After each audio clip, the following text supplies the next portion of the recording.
Nick Reiner pleaded not guilty today in the murders of his parents, Rob and Michele Reiner. This is a very significant development in this case. It was a quick hearing. There was no arguments, though, about his mental state, no discussion of defense strategy, just a not guilty plea. It's the next step in the process. But yet, District Attorney Nathan Hochman, who said his office has not yet decided whether to seek the death penalty, did signal that a preliminary hearing could be delayed because of the sheer volume of evidence. That's where prosecutors put forward the evidence they have to say, we have enough to go to trial. Is there enough probable cause? Well, Reiner is now represented, by the way, by a public defender after his previous attorney, Alan Jackson, who we interviewed on the show, withdrew last month. Reiner is charged with 2 counts of murder, including 2 special circumstance enhancements, one for the weapon, another because there were multiple murders. That's how you get to the death penalty. He remains held without bail, and his next court appearance is set for April 29th. But I got a lot of questions about what happened today and what we can expect. So I want to bring in Mark Geragos, trial attorney and host of the 2 podcasts, Reasonable Doubt and 2 Angry Men. 2 podcasts. All right, Mark, good to see you. He pleaded not guilty today. Why not plead not guilty by reason of insanity? Do you think it's they're not ready yet, the defense, or it's not on the table? You know, I thought about that because my knee-jerk reaction, and it's not so knee-jerk, I've been saying it for a while, I thought they would declare a doubt as to competency. The fact that they did not do that, and the fact that they did not enter, they meaning the public defender, a not guilty by reason of insanity, actually telegraphs to me a defense strategy.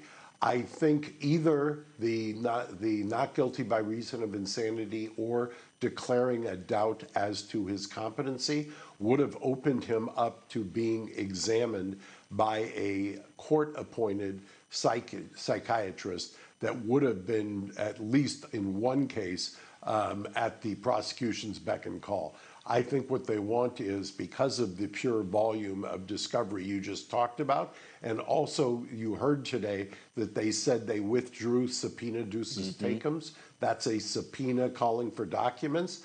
And Habib Balian, who is the prosecutor under Nathan Hochman, saying that they were complying with discovery. I think the sheer volume of discovery, public defenders figured, hey, why am I going to rush this thing? Why am I going to give the prosecutor any time to take a look at him before I've seen the entire universe of documents? That's a very astute observation. I wouldn't expect anything less. So in other words, why are we even putting out this defense when maybe there's other avenues to say, hey, did the prosecution really meet their burden at proving the elements, proving that he did it? I mean, they did even waive the speedy preliminary hearing. So they could have said, hey, we're forcing your hand, prosecutor, show us what you have. They're taking some time. I mean, that was strategic too, I think, right? It's exactly right, Jesse. That's why you're more than just playing a lawyer on TV.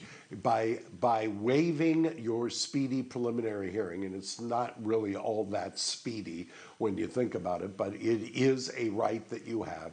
That means that you're holding the prosecution to turning over a ton of this material now. You want to get that now. You may not think that you've got a reasonable doubt defense as much as you've got a mens rea defense, meaning your defense is based on his state of mind, not on the acts that he committed himself. But either way, why give the prosecution extra time to go and dissect his brain, so to speak? 100%. Go get the documents first. Do you think DA Hochman is going to pursue the death penalty in the end in this case? No. I mean, look, do you know who'd be first in line if he were still alive to excoriate Hochman? Would be Rob Reiner. Rob Reiner would be literally, even though he is the victim in this case, I know the Rob Reiner I knew 30 years ago, the Rob Reiner who's made his whole career and has staked out specific grounds.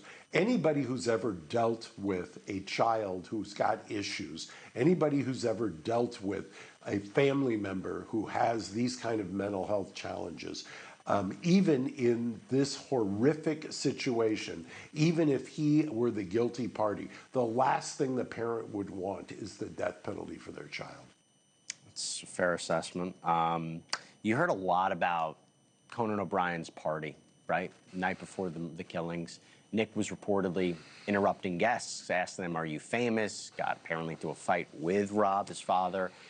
the prosecution and the defense, I feel, can work with that in different ways, right? If any of that comes in, if testimony comes in, how does it help the prosecution? How does it help the defense? I know it's still the early stages because, by the way, we don't even know a lot of what the prosecution's evidence is against Nick Reiner, and we don't know what the defense is. But how are you looking at that? How are you previewing it? Well, I don't know if you played it in your package. I don't. You guys are too cheap to give me a monitor that actually reflects what you're doing. But the fact remains, if you took a look at his eyes and his face in that courtroom today, even though it was only momentary, and you looked at the amount of weight loss, they've obviously calibrated or adjusted his medication, which is one of the things that there was some early reporting, I think, by my podcast partner, Harvey, that that was one of the reasons they had changed the medication in the first place and he had ballooned up. You look at his eyes, it does not take a court-appointed 987 psychiatrist to tell you this is somebody who is still seriously in the throes of a mental health challenge. Well, first of all, that's 100% right. I think that's clear from seeing him, and I think that was the value of seeing him. Number two, you're lucky we give you a background. I mean, we don't have the money for a monitor. My gosh, I mean, that was something. Do you know how much? Do you know how much time your producers spend getting me the right background on this thing? Honestly, I was a little distracted. It looks great. It looks phenomenal. It looks really good. It's one of the best I've seen. So, okay, I'll give him that. But by the way, it's an upgrade from the Dan Abrams one they used to make me use. I know you used to use that. We all miss Dan, and I called you out. I was like, I like the Dan Abrams background. I got to get you this one. Before I let you go, all seriousness, do you think this is actually going to end up at trial, or, hey, they have to see what the discovery is before they even talk about a plea deal or anything like that? No, I don't think this is going to end up at trial. Look, I could be wrong, but I will tell you, I have handled these cases. I've actually got one now, but completely different circumstances. These what are called parasite cases. I will make a prediction, a bold prediction as to what will happen. He's being housed in Twin Towers right now. You saw him in that video, that short video right now. At some point, there is going to be a doubt as to his competency. At some point, I'd be willing to bet the prediction markets he is going to go back to Atascadero, which is the state psychiatric hospital.